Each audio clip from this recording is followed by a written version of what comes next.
Hello students. Today we are going to study the last part of our story, A Horse and Two Goats.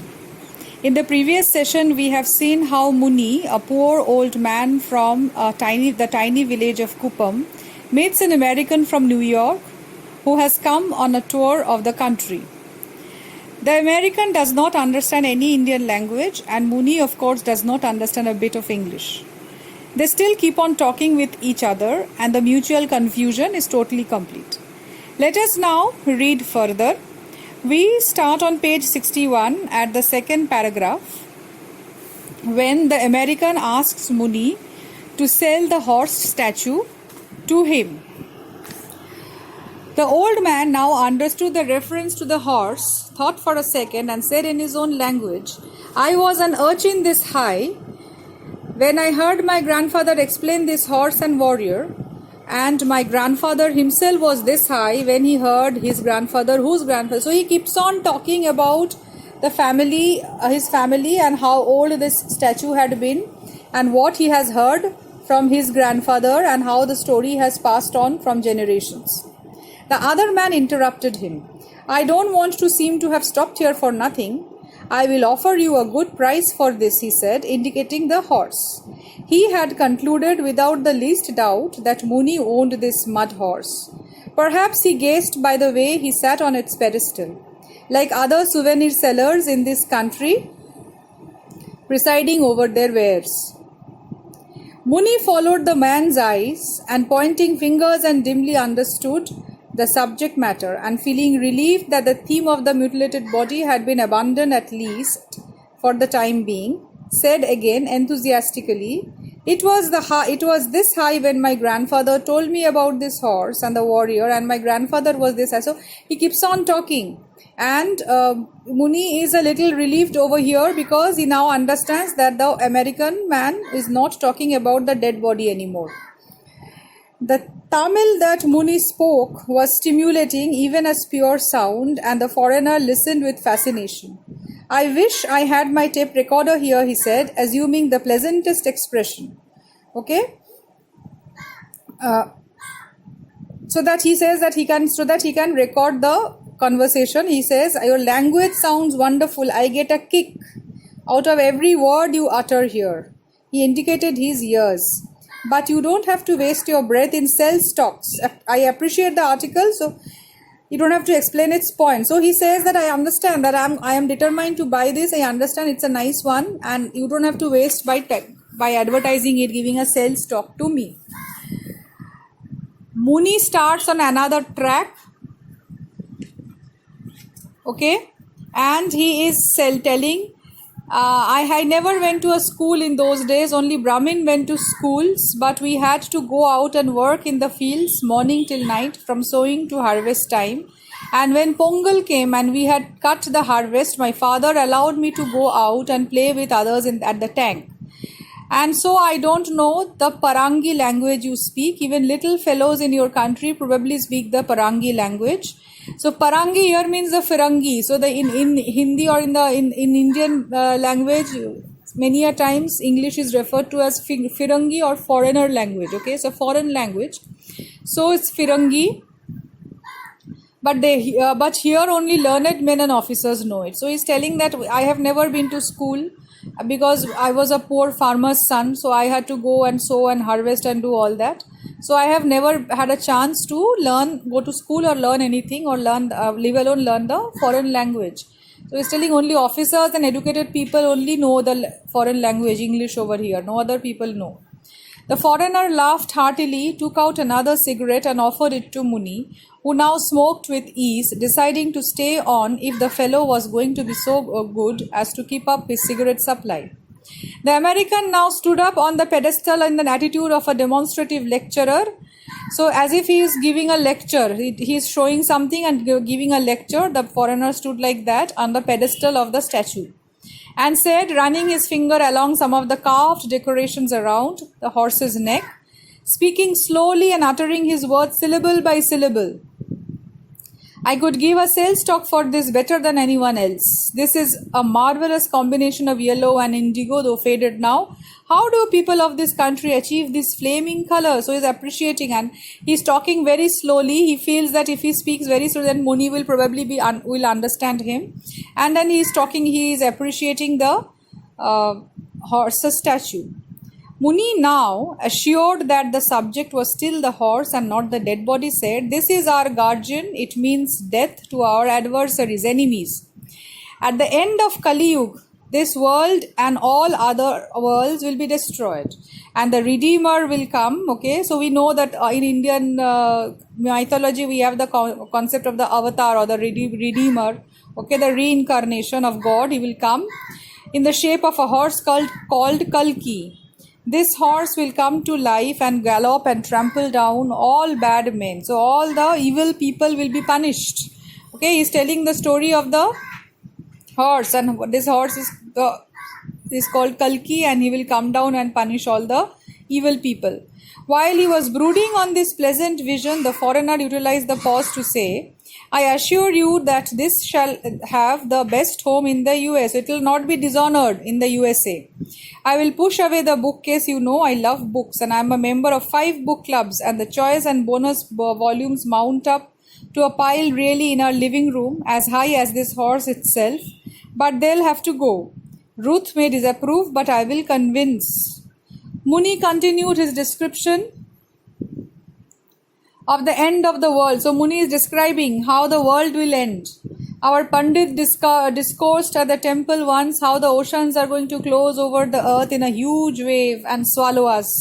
That is how the world is going to end. The huge wave will come and the whole world is going to go under the water. This horse will grow bigger and the biggest wave and carry on its back only the good people and kick into the floods the evil ones. Okay, the wicked people will be thrown out. Plenty of them all about, he said reflectively. Do you know when it is going to happen? He asked.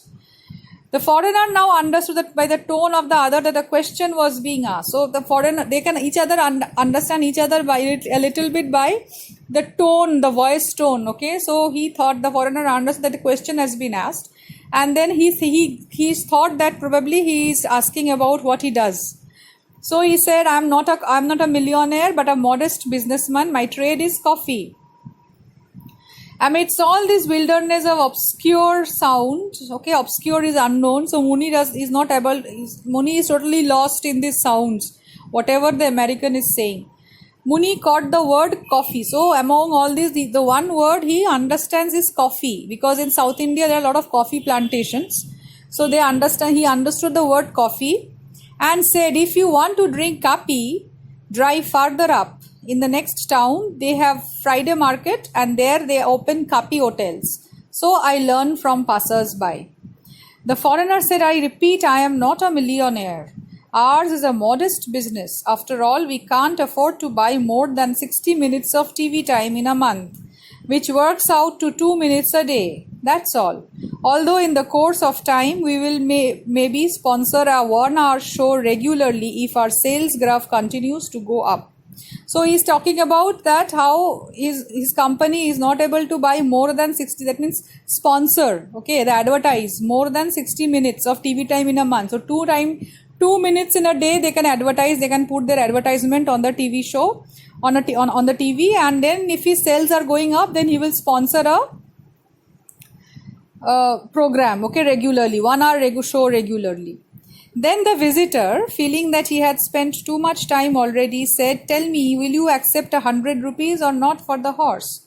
I would love to take the whiskered soldier also, but no space for him this year. I will have to cancel my air ticket and take a boat home, I suppose. Ruth can go by air if she likes, but I will go with the horse and keep him in my cabin all the way if necessary. And he smiled at the picture of himself voyaging across the seas, hugging this horse. So he tries to show how much he is going to take care of the horse. So she's telling, I'll cancel my air ticket, I'll go by ship, and then I will keep him in my cabin. I'll not even keep him in the cargo hold. Everywhere I'll take very good care of the horse.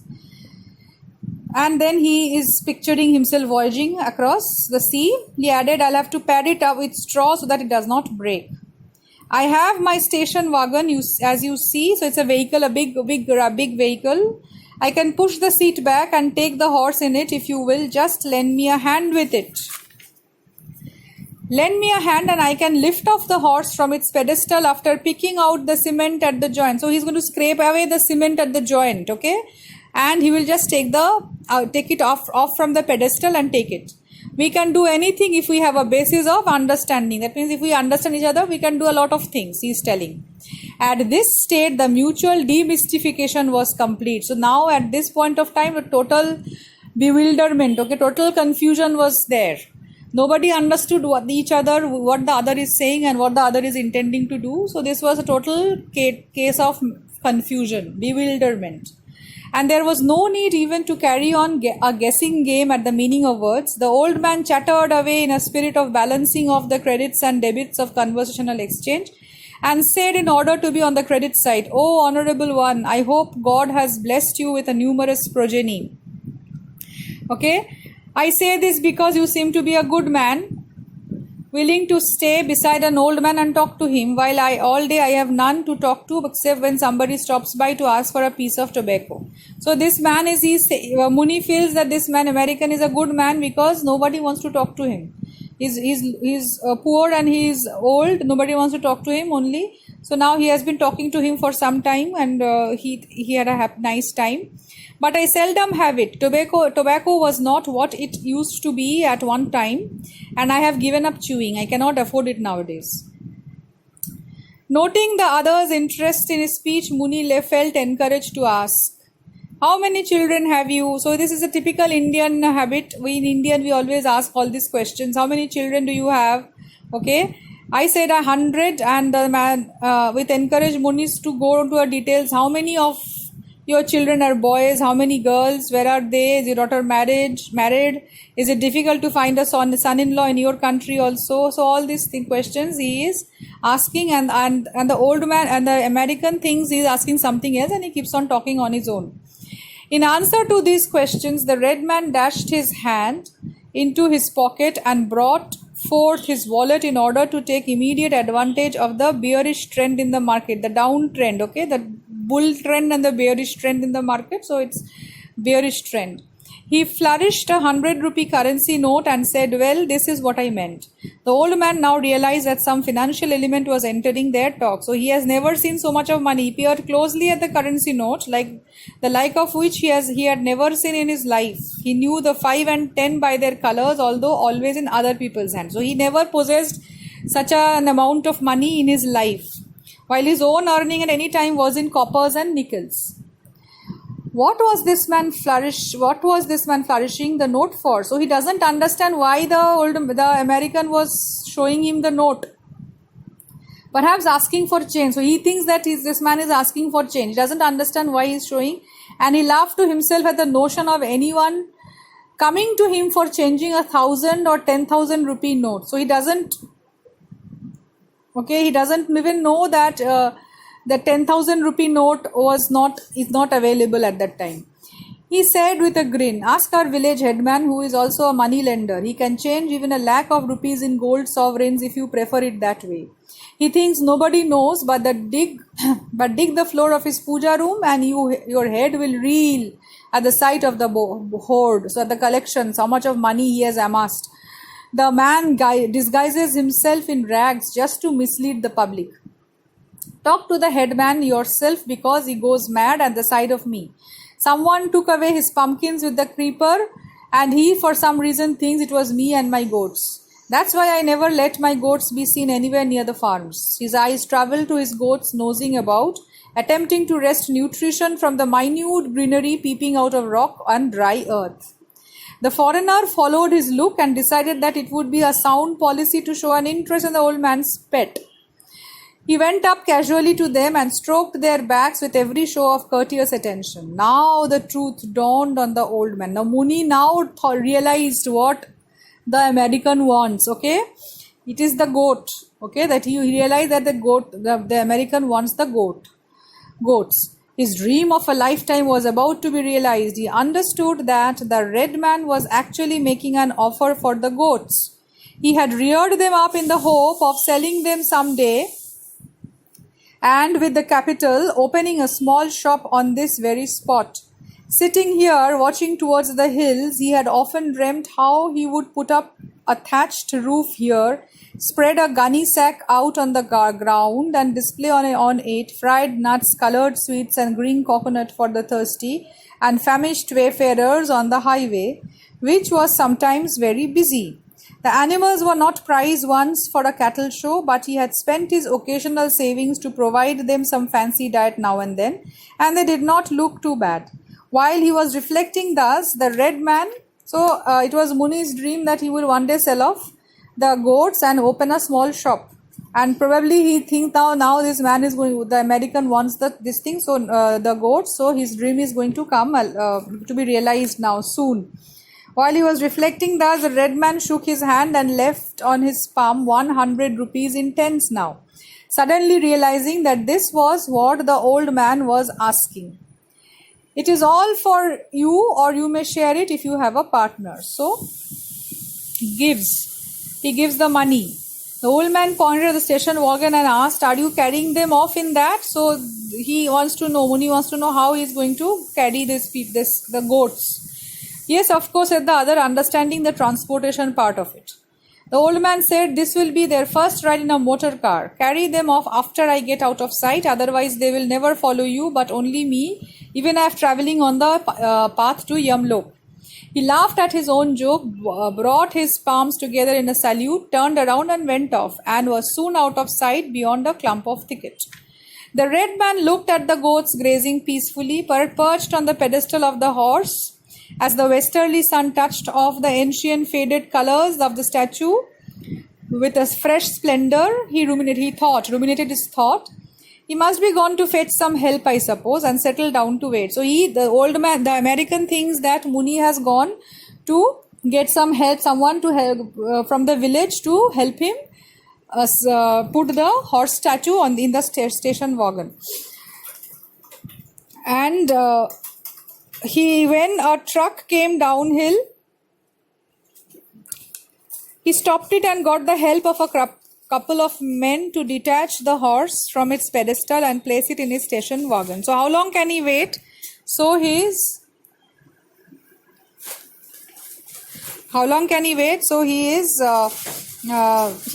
got some help from someone, and he gave them 5 rupees each, and for a further payment they siphoned off the transfer gas from the truck and helped him to start his engine. So they transferred it.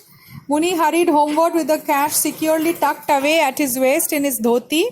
He shut the street door and stole up softly to his wife as he squatted before the lit oven, wondering if by a miracle food would drop from the sky. So his wife was not able to find any job on that day, and there was no food at home. Muni displayed his fortune for the day. She snatched the notes from him, counted them by the glow of the fire, and cried, 100 rupees! How did you come by it? Have you been stealing? I have sold our goats to a red-faced man. He was absolutely crazy to have them, gave me all this money and carried them off in his motor car. Hardly had these words left his lips when they heard bleating outside, the noise made by the goats.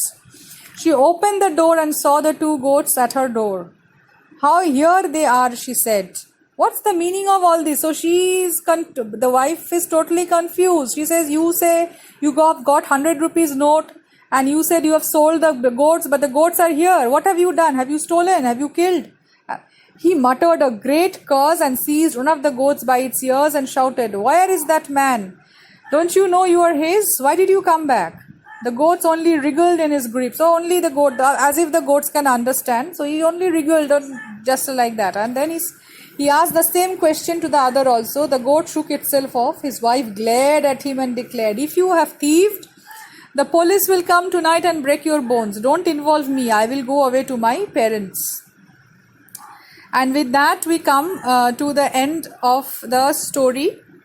So we see the themes over here is the clash of cultures and lack of communication, and how the whole thing comes out about how the 2 people from 2 different cultures meet and they try to communicate, but without with hilarious effects, and the economic differences between the developed country and the developing country and the people.